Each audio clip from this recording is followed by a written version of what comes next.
The last chapter of Math 129, Chapter 12. This deals with multiple variable calculus. What we're going to be looking at is specifically functions of two variables.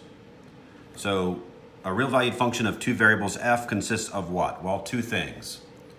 The first thing is the domain now is an ordered pair. So both the x input and the y input together would create the domain of the function in two variables.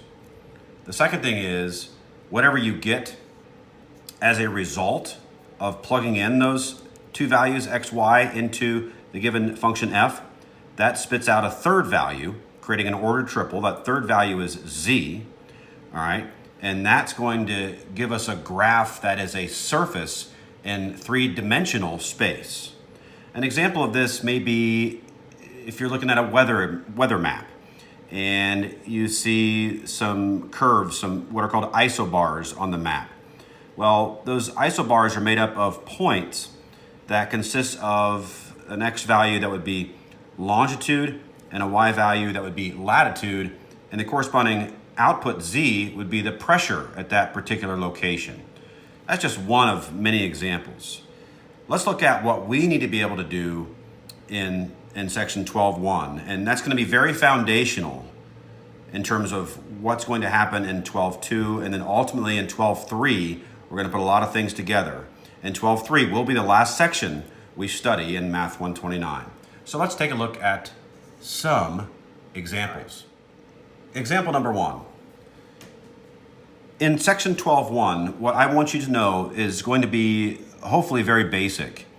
It's going to actually take you back to some things you did in Algebra 1, even though it's going to ultimately deal with multivariable calculus, okay?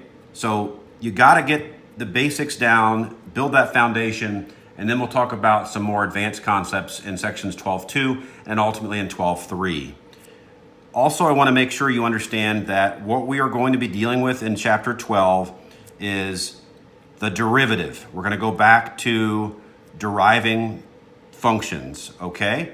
Like we did in chapters 9 and 10. All right, so in this example, we're going to compute these three values. So again, the result here is going to be z.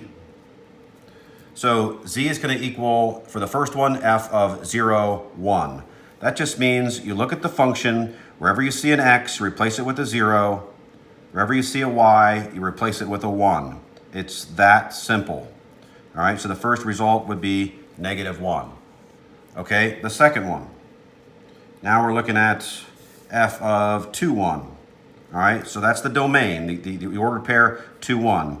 The result is just going to be based on, well, whatever you get when you replace x with a 2 and you replace y with a 1. And you get 3 over 1, which is 3. All right, very basic, but also very foundational to what we're going to be looking at in sections 12.2 and in 12.3. All right, the next part here, let's see, the next example would be f of e, -e. So we do the same thing. All right, we're just using substitution here. E plus a -e all over e minus a -e. So in this case, we get 0 over e plus e, which is 2e. The result is just 0 over a non-zero, so it's just 0. Simple enough. Let's move on and look at one more of these types of situations. All right, example number 2, same idea. All we want to do is determine what z is going to be equal to based upon a given domain value, which is, for this first one, 0, 1. So we're going to use substitution. Wherever we see an x, we will replace it with a 0. And wherever we see a y, we will replace it with a 1. So let's go ahead and do that. All right, so what do we get here? We get 0 squared, 0, plus 1 squared, 1. So this whole thing is just going to be 1. And then we have e to the 0 times, well, regardless of what this is, 0 times anything is 0. So we get 1e to the 0, which is just what? Well, e to the 0 is 1, so 1 times 1 is 1. All right, let's look at our second one here. Z is going to be equal to f of -1, -1. All right, same idea. Let's use substitution. Plug it in, plug it in. So we have -1 everywhere we see an x. And we also have -1 everywhere we see a y. So that would give us this. All right, so in these first pair of parentheses, we have -1 squared plus -1 squared, which is 1 plus 1, or 2. So 2 times e to the what? Well, look at what's in the exponent position here.